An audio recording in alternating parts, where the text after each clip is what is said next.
জানালা সব লাগানো আসলো। তারপরে এখানে এই ইটটি দেখে আমার সন্দেহ হয়েছে, কিন্তু এখানে এরকম থাকে না, আমরা ক্লিন থাকে এই জায়গাটা।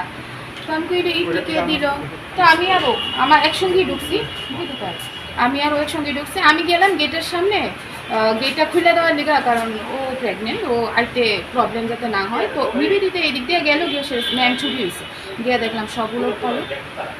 তারপরে আমি সন্দেহ হইলো কীভাবে ঢুকলো, অফিসে ঢুকে সব চেক করলাম, অফিসে আচ্ছা ঠিক আছে। ওই দিকের জানলা ভাঙা, তারপর এই দিকেও গিয়া দেখলাম ঠাকুরঘরটা ভাঙা।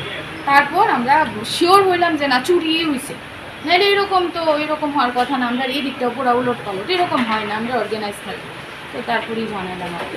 এটা রিকোয়ার্ড সলিউশনস, আমরা গভর্নমেন্ট স্কিল প্রজেক্ট নিয়ে কাজ করি। কি গভর্নমেন্ট স্কিল প্রজেক্ট নিয়ে কাজ করি। আচ্ছা, বাড়ির মালিকের নাম? গায়ত্রী চক্রবর্তী।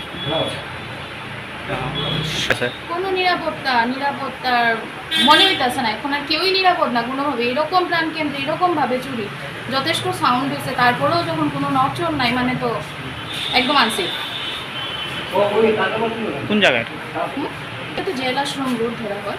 খবর পেয়েছি আজকে, তো আর এই ব্যাপারে হয়েছে না, তাদের কাছ থেকে খবর পেয়ে তারপরে কি শুনছে? আমারও কইল যে চুরি হয়েছে। কোন জায়গায় এটা? এতে বাড়িতে বাড়ির মালিক কোথায় থাকে? বাড়ির মালিক তো কলকাতা থাকে, বাড়ির মালিকই আমার ফোন করে হ্যাঁ, কি গেছে? যে বাড়ি দিয়ে এসে তুমি গেছি না, একদিন আমি কি যাইতেছি প্রথম বাড়ি। তাই কি দেখছো? আর তুই বাংলাতে কোনো কিছু নিছেনি? না, ওদিক থেকে তো বাংলার ঢোকার চেষ্টা করছে, আর তাদের কাছ থেকে কি নিচ্ছে না আমি শিক্ষিত।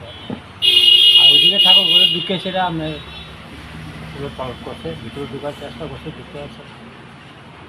একটা ইনফরমেশন গেছে ব্রজেশ চক্রবর্তীর বাড়িতে, আপনার একটা এডুকেশনাল ইনস্টিটিউট লাইক, তো তারা একটা তাদের যে অফিসটা আছে, অফিসের সামনে একটা জানলা দিয়া, জানলাটা ভাঙ্গা। তো আমরা এই খবর পেয়েছি, তো ওই দিয়ে দেখতেছি।